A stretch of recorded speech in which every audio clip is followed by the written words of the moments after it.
Welcome back to the Villanova Basketball Report. This is V's and O's, our favorite segment here on the VBR. This is our ability to go to the whiteboard, and this is our brand new whiteboard. We were doing it on our old school, draw the Sharpie pen into the old plain whiteboard. So this is a little bit of a step up, and we're still going to do exactly what we did before, which is go through Villanova basketball, go through a step-by-step of an offensive or defensive concept that's either benefiting or negatively affecting the team, and breaking down how that team can improve or continue to do well what it is that they're doing. So let's take a look at the guard play on this Villanova basketball team. Colin Gillespie is essentially the main point guard for this team, and they're having the luxury, because of how he's playing, to put Phil Booth off the basketball. So with Colin Gillespie having the ball in his hands, what this allows him to do is really start to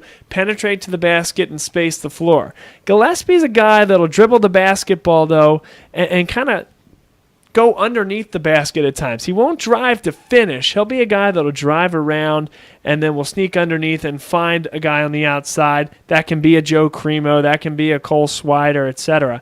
But what is key to Colin Gillespie's game is his ability to actually beat that first defender, something that we've seen him do pretty well over the course of the season. Phil Booth is a guy that, when he has the basketball in his hands, is a shoot-first guy, and a lot of times will draw that second defender and has the ability to kick to the baseline or kick inside. What I think the key, though, in addition to Colin Gillespie for this team is the ability for either Cole Swider or Joe Cremo to be that outside force. We've seen for many, many years a Villanova team that likes to send guys to the basket individually. So let's start, in this case, Eric Paschal, who has the ability to bring the ball up the floor off a rebound and can bring it, really, in this area is where he loves to work, on one of these wings, because he likes to drive not baseline. We saw him get in trouble in the very first play of the game against Michigan, where he drove right into Brad Zekas, and he was inside, shoved him off, didn't have anywhere to go, and got called for the offensive foul. Paschal is so good as when he can come off a wing, drive to the middle, and either get to the basket and finish at the hoop, or can kick at this point. Cole Swider has shown the ability and propensity to shoot the three at just about any clip. However, he hasn't really been successful in knocking down the number of threes that I think Villanova would like to see from him. But if he provides that ability over here to provide that outlet, and over here is Joe Cremo, who I think really can be a good wing to baseline three-point shooter, that's going to open things up considerably for this offense. Throw a guy like Demir Cosby-Roundtree inside, and his ability to get offensive rebounds. That's how this offense is going to work. And it's kind of how last year's offense worked as well. We did this on a Villanova Basketball Report, and it's something that I don't think a lot of people either thought about or wanted to admit, that was in very many ways an individual basketball team. Dante DiVincenzo, dribble the ball up the floor, fire a three. Jalen Brunson was a guy. Let's take a look at last year's Villanova basketball team for a second here.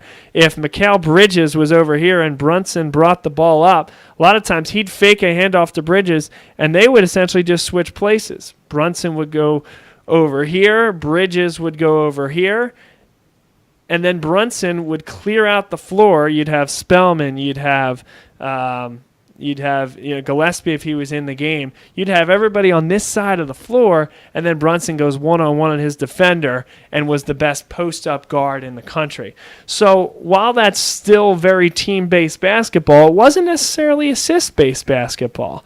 And I think you have a chance to see that with this Villanova team as well, as you have Gillespie, who wants to get to the hole, Booth, who wants to take a lot of shots, Paschal, whose ideal is to go drive into the hole and dunk it on somebody. But if you can start to change that mantra just a little bit from last year and allow the Cremos of the world and allow the Swiders of the world to get kick-out looks from three with Demir Cosby-Roundtree inside to clean up all the loose change, I mean, that's where you're going to have success, in addition to the top three guys that we talked about at the top of the broadcast, Colin Gillespie, Phil Booth, and Eric Paschal in any given order. You want 4 to 5 guys that are going to be able to score, but Cremo and Swider, for right now, along with Cosby-Roundtree, aren't going to be able to do that on their own. So it has to be created by those three guys that you're also counting on to score, because the ball's going to be in their hands more than it is going to be in any of these three guys' hands. So that's going to be the key for Villanova, is can they space the floor? Can Cole Swider and can Joe Cremo provide that ability to knock down the outside shots, to also open up the driving lanes for Booth and for Gillespie, and then, of course, Cosby Roundtree just doing the dirty work down low.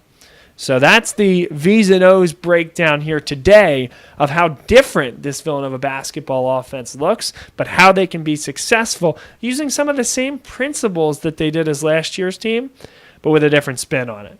So we'll take a break and come back. Hope you enjoyed it. We'll have Pick'em and more on the other side here on the Villanova Basketball Report live on Bob Long Sports.